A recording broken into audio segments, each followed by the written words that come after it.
Students, whatever homework is given to you, you have to submit it on the very next day between 8 am to 1 pm to the given WhatsApp number, and it is compulsory to submit your homework as your attendance will be marked on the basis of your submission.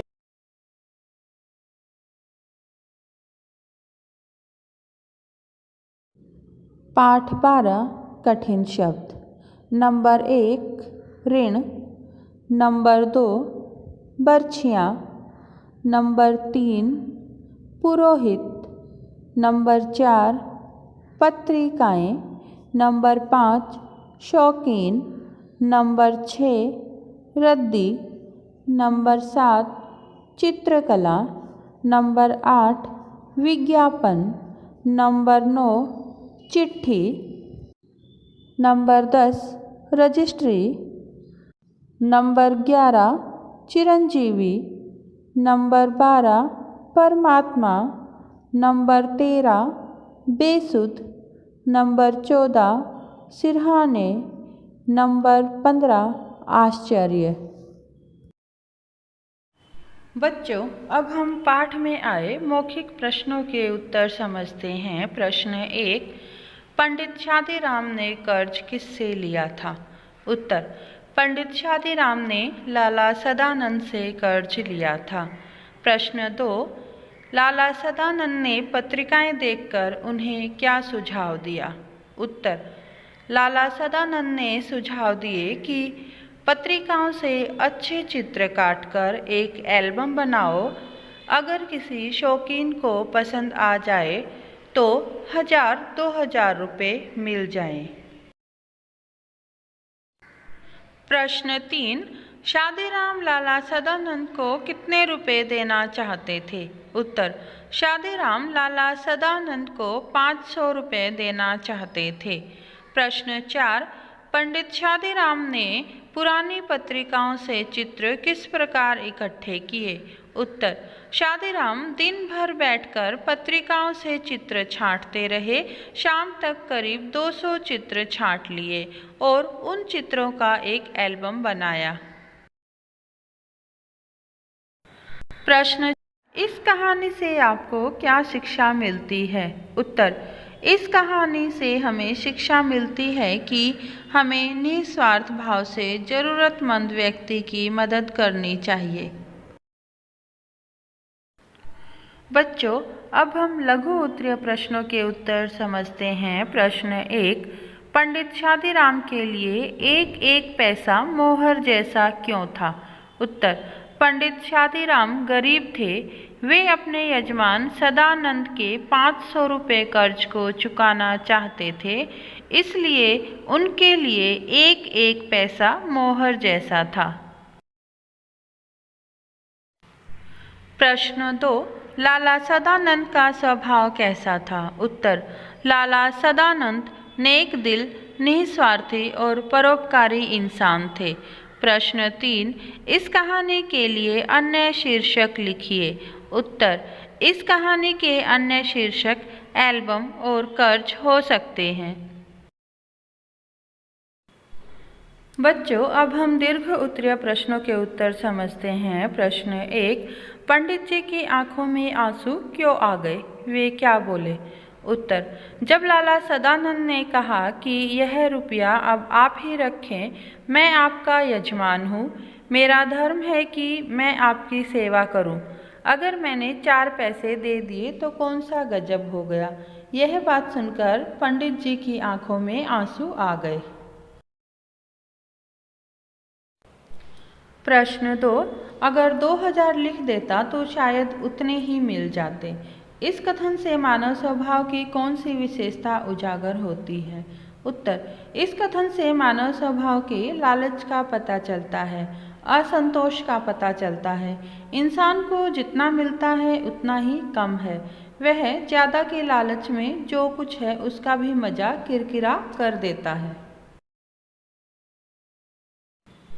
प्रश्न 3, पंडित शादीराम ने अपना कर्ज किस प्रकार चुकाया? उत्तर, पंडित शादीराम ने पत्रिकाओं में से चित्र छांटकर एक एल्बम बनाया और उसे बेचा। उन्हीं पैसों में से पंडित शादीराम ने लाला सदानंद का कर्ज चुकाया। निम्नलिखित संकेत गद्यांश को पाठ में पढ़कर प्रश्नों के सही उत्तर पर निशान लगाइए। नंबर 1, पंडित शादीराम किसके लिए माला फेरते थे? लाला सदानंद के लिए, अपनी पत्नी के लिए, अपने बेटे के लिए। सही उत्तर है लाला सदानंद के लिए। नंबर 2, पंडित जी कर्ज अदा करने के लिए बेचैन थे क्योंकि लाला सदानंद रोज रुपए मांगते थे। पंडित जी को और कर्ज चाहिए था। वे लाला जी के आभारी थे। वे किसी का उधार नहीं रखना चाहते थे। सही उत्तर है वे लाला जी के आभारी थे। नंबर 3, वह सख्त चीज़ क्या थी जिसे सदानंद ने खरीद लिया था? एल्बम, सोना, मुहरे। सही उत्तर है एल्बम।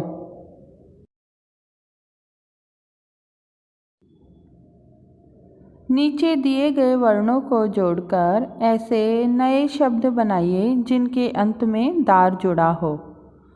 न, ई, मा, दार। सही शब्द है ईमानदार। ज, त, ई, दार। सही शब्द है इज्जतदार। री, ख, दार। सही शब्द है खरीदार। मी, ज, दार। सही शब्द है जमींदार।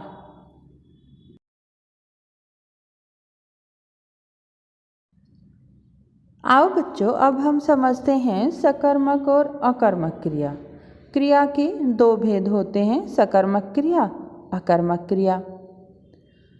सकर्मक जिसके साथ कर्म हो और अकर्मक क्रिया कर्म के बिना होती है। जैसे सकर्मक क्रिया, आपको एक वाक्य दिया है, उस वाक्य में अगर आप क्या, किसे और किसको लगाकर देखें और आपको उत्तर मिल जाता है तो वह सकर्मक क्रिया होती है। अकर्मक क्रिया में दिए गए वाक्य में आप क्या, किसे और किसको लगाकर देखते हैं और यदि आपको प्रॉपर उत्तर नहीं मिलता है तो वह अकर्मक क्रिया होती है।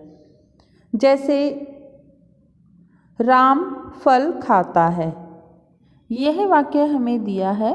इस वाक्य में हम क्या लगाकर देखते हैं? राम क्या खाता है, तो हमारे पास उत्तर आता है कि राम फल खाता है। तो यह कौन सी क्रिया है? सकर्मक क्रिया, क्योंकि हमें इसका उत्तर मिल गया है कि राम फल खाता है, इसलिए यह क्रिया सकर्मक क्रिया है। अब अकर्मक क्रिया, राम खाता है, ये वाक्य हमें दिया है तो हम इसमें क्या लगाकर देखते हैं? राम क्या खाता है। तो हमारे पास इसका कोई प्रॉपर आंसर नहीं मिल रहा है हमें कि राम खाता है, पर क्या खाता है वो हमें नहीं पता है, तो इसीलिए ये क्रिया अकर्मक क्रिया है।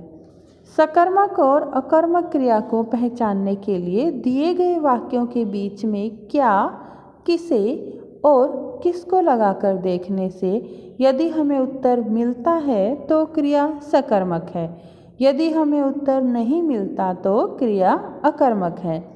एक उदाहरण और देखो, जैसे पंडित शादीराम ने एक एल्बम बनाया, तो हम इस वाक्य में क्या लगाकर देखते हैं कि पंडित शादीराम ने क्या बनाया, तो हमारे पास उत्तर आया कि पंडित शादीराम ने एल्बम बनाया। तो ये कौन सी क्रिया है? सकर्मक क्रिया। अब दूसरा वाक्य पंडित शादीराम ने बनाया। अब हम इस वाक्य में क्या लगाकर देखते हैं कि पंडित शादीराम ने क्या बनाया। हमें उत्तर नहीं मिल रहा है, पंडित शादीराम ने बनाया, पर क्या बनाया हमें इसका उत्तर नहीं मिल रहा है, तो क्रिया कौन सी है? अकर्मक क्रिया, यानी जिसका उत्तर हमें मिलता है वह क्रिया सकर्मक होती है और जिसका उत्तर हमें नहीं मिलता है वह क्रिया अकर्मक क्रिया होती है। और एक बात का ध्यान आप लोगों को हमेशा रखना है कि पढ़ना हमेशा सकर्मक क्रिया होती है। जैसे राहुल अभी पढ़ रहा है, पूछने पर कि राहुल क्या पढ़ रहा है पर हमें कोई उत्तर नहीं मिल रहा है, लेकिन राहुल पढ़ रहा है, तो वह क्या पढ़ रहा है? वह पुस्तक भी पढ़ सकता है, पत्र भी पढ़ सकता है, अखबार भी पढ़ सकता है, वह कुछ भी पढ़ रहा है। तो अतः यहाँ कर्म जो है वो लुप्त है। पढ़ना हमेशा सकर्मक क्रिया होती है।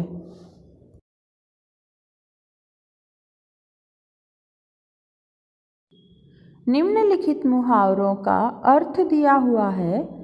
अब आप इन मुहावरों का वाक्यों में प्रयोग कीजिए।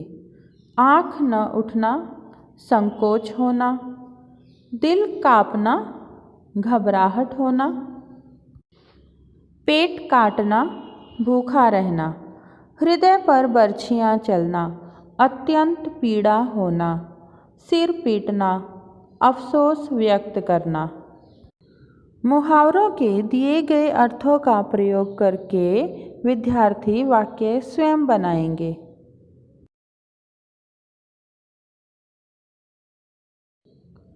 नीचे लिखे शब्दों में बे उपसर्ग लगाकर नए शब्द बनाइए। तो बच्चों, जैसे आपको पता है कि उपसर्ग हमेशा शब्द के आरंभ में जुड़कर उनके अर्थ में परिवर्तन लाते हैं। तो बे प्लस ईमान बेईमान, बे प्लस फिक्र बेफिक्र, बे प्लस हिसाब बेहिसाब, बे प्लस वजह बेवजह, बे प्लस काबू बेकाबू, बे प्लस चैन बेचैन, बे प्लस मिसाल बेमिसाल, बे प्लस रहम बेरहम। नीचे लिखे शब्दों के दो दो अर्थ लिखिए, यानी अनेकार्थक शब्द। अनेकार्थक शब्द में शब्द तो एक ही होता है लेकिन उसके अर्थ अलग अलग होते हैं।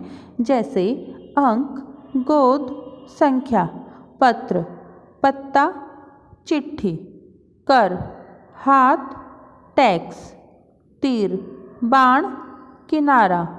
तो बच्चों, अनेकार्थक शब्द में एक ही शब्द के अलग अलग अर्थ होते हैं।